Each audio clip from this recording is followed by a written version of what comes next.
The smoke from the grill couldn't mask the tension in the air as my husband, Mark, stood up to make his traditional Labor Day toast. Our backyard was filled with family, his mother, Linda, holding court from her favorite lawn chair, his siblings nodding along to whatever story she was spinning now. I want to thank someone special, Mark began, raising his beer. Mom, you've been our guardian angel.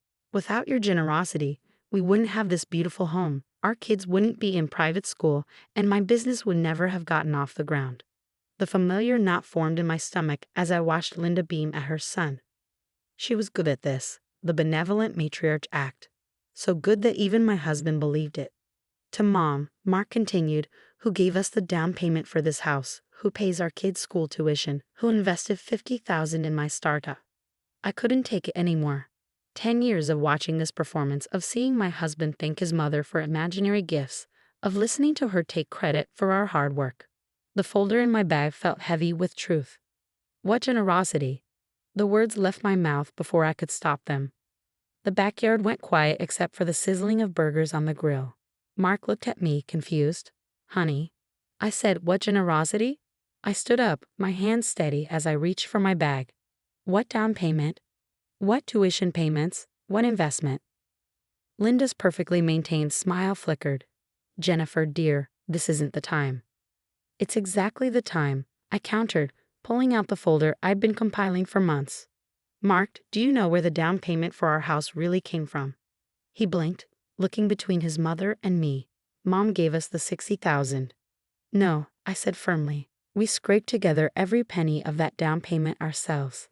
I have all the bank statements right here. 3 years of savings, my inheritance from my grandmother, your overtime pay. Mark's sister Sarah leaned forward. But Mom said. Mom said a lot of things.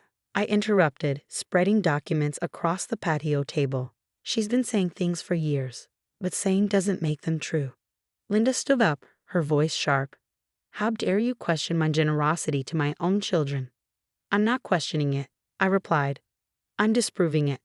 Mark, remember last Christmas when your mom announced she paid off our car loan as a gift? He nodded slowly. Show me the payment, I challenged Linda. Show me one single document proving you've given us any of the money you claim to have given us. The backyard had become uncomfortably quiet. Mark's brother Tom and his wife watched with wide eyes. Sarah had pulled out her phone, presumably checking her own accounts. I don't need to prove anything, Linda declared. My children know. Know what? I asked. Know that you take credit for every financial success we achieve on our own. Know that you've built this image of the wealthy, generous mother without ever actually being generous. Mark picked up one of the bank statements, the private school tuition. We pay it, I said softly. Every month directly from our account. I have every payment record for the past 3 years. The business investment, he continued, his voice uncertain. Your severance package from your old job, plus the small business loan we qualified for. Remember all those nights we spent working on the application? Linda's composure was cracking. You're twisting things. No more twisting, I said, pulling out a timeline I created. Here's every financial gift you've claimed to give us over the past 10 years. And here's the proof of where that money actually came from, our own hard work. Mark sat down heavily in his chair. Mom, is this true? Linda's face flushed. I was going to help. I meant to contribute. But you never did. I finished. You just took credit for everything we achieved on our own. And the worst part? He made my husband believe he needed you, that he couldn't succeed without your help.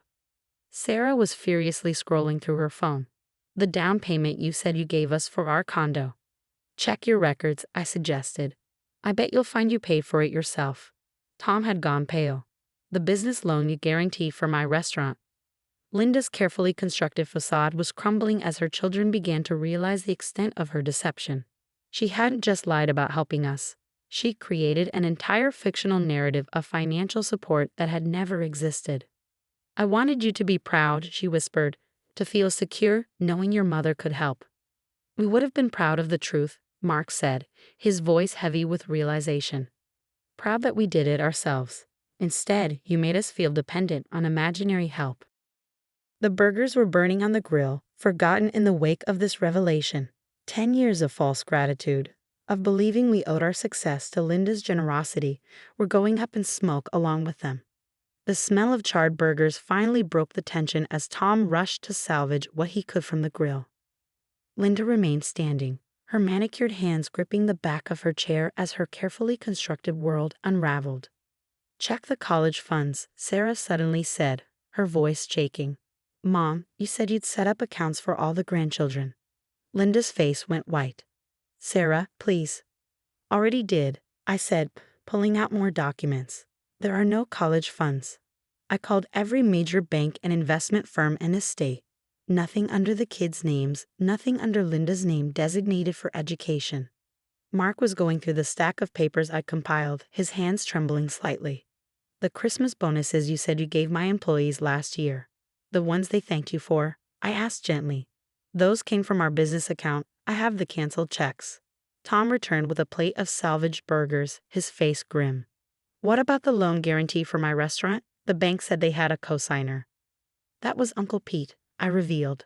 "I found the paperwork when I was investigating. Mom just took credit for it." Linda sank back into her chair. "I was trying to protect you all. To make you feel secure." "By lying?" Sarah's voice cracked. "By making us believe we couldn't succeed without you." I pulled out one final document, a spreadsheet I created tracking every claimed gift, loan, or investment Linda had announced over the years. The total was staggering. $1.2 million, I read. "That's the amount you've claimed to give us collectively over the past decade. Money that actually came from our own hard work, our own savings, our own loan applications." "But why?" Mark asked his mother. "Why claim credit for things you never did?" Linda's perfect makeup couldn't hide her crumbling composure. "After your father died, leaving so little, I couldn't bear for people to know. The country club memberships, the charity board positions, my whole identity was built on being a wealthy widow who supported her children." "So you built a fantasy," Tom concluded, "and made us all believe in it." "The funny thing is," I said, "we actually succeeded without your help. Every single achievement you claimed credit for, we did that ourselves." Sarah was still checking her phone. "The down payment for my condo. I found the transfers. It was my own savings. All of it, but I've been thanking Mom for years." "That's what makes me angriest," I admitted. "Not just the lies, but how you stole our pride in our own accomplishments. Made us believe we needed you to succeed." Linda stood up again, desperation in her voice. "I can explain everything. I have investments coming through." "More lies?" Mark asked quietly. "More fictional money?" "I had to maintain appearances," Linda burst out. "Do you know what it's like in our social circle? Everyone expecting the wealthy widow to support her children." "So you let your pride destroy our confidence," Tom said. "Made us believe we owed our success to you instead of our own efforts." The afternoon sun cast long shadows across our backyard as the truth settled over the family. Years of false gratitude, of believed dependency, of achievements credited to Linda's non-existent generosity, all exposed in a single Labor Day barbecue. "What happens now?" Sarah asked, looking around at her shell-shocked siblings. I reached into my folder one last time. "Now we reclaim our success stories. I've documented every major achievement each of us has had, with proof of how we actually accomplished it. No more fictional help, no more stolen credit." Linda dabbed at her eyes with a monogrammed handkerchief. "You're destroying this family." "No, Mom," Mark said firmly. "You did that with your lies. We're just finally seeing the truth." 6 months after the Labor Day revelations, we gathered again in our backyard. Not for a barbecue this time, but for a different kind of celebration. Mark's business had just landed its biggest contract yet, completely on its own merits. To actual achievements, Tom raised his glass. No fiction, no fairy godmother, just hard work and determination. The changes in our family dynamic had been seismic. Linda no longer held court at family gatherings, no longer made grand announcements about her fictional generosity. Instead, she sat quietly at the edge of our celebrations, watching as her children discovered their own strength. "The therapist says it's called financial gaslighting," Sarah explained, showing me her notes from the family counseling sessions we'd all been attending. "Making us believe we needed her, taking credit for our successes, creating a false narrative of dependency." The past months had been a journey of rediscovery for everyone. Tom's restaurant had earned its first Michelin star, an achievement he'd initially tried to credit to Linda's non-existent investment before catching himself. Sarah had bought a second condo, this time celebrating her own saving ability instead of fictional maternal help. You know what's ironic? Mark said, joining us with a fresh round of drinks. We're actually doing better now that we're not waiting for mom's imaginary help. It's like being free from golden handcuffs we never actually wore. Linda had been required to make amends as part of her therapy. She'd written letters to each of her children, acknowledging every false claim of financial support, every stolen credit for their achievements. The stack of confessions was thick with decades of lies. I found something interesting, I told the group, pulling out my laptop. I've been tracking our actual financial progress over the years. Every time Mom claimed to help us, we actually figured out a solution ourselves within weeks. We never needed her fictional money, we just thought we did. The evening air was cool as we sat around the patio table, sharing true stories of our achievements. No more fictional down payments, no imaginary investments, no phantom college funds.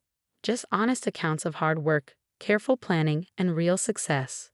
Remember when she told everyone at the country club she'd funded my entire restaurant renovation? Tom laughed shakily. I spent 3 years believing I owed her for that. Turns out, I did it all myself. The kids' private school tuition, Mark added. Every time I struggled with the payments, I felt guilty for not being as successful as Mom's fictional version of me. Now I'm proud we manage it ourselves. Sarah pulled out her phone, showing us her new financial tracking app. First time in my life I'm actually seeing where my money goes instead of believing Mom's managing it all somehow. Linda had lost more than her fictional role as family benefactor. Her country club friends had quietly distanced themselves as the truth spread. The charity boards she'd sat on, claiming to be a major donor, had asked for her resignation. Her carefully constructed identity as the wealthy, generous widow had crumbled. She's starting over, Sarah reported. The part-time job at the library. Says it's the first real job she's had since Dad died. Maybe that's better than living in a fantasy, I suggested. At least it's honest work. As the evening wound down, Mark pulled me aside. Thank you, he said quietly, for having the courage to speak up, to show us the truth. I watched our family, Tom discussing real business strategies with Sarah, the kids playing without the weight of fictional privilege, even Linda in her new, humbler role, and realized that sometimes the greatest gift you can give people is the truth about their own strength. We all did it ourselves, I reminded him. Every success, every achievement, it was all us. We just needed to see it. The stars came out over our backyard, witnessing a family finally free from the burden of imaginary generosity. Our achievements might be smaller than Linda's fictional gifts, but they were real, earned through our own efforts and determination. Sometimes the truth, though less glamorous than fiction, sets you free to become who you really are.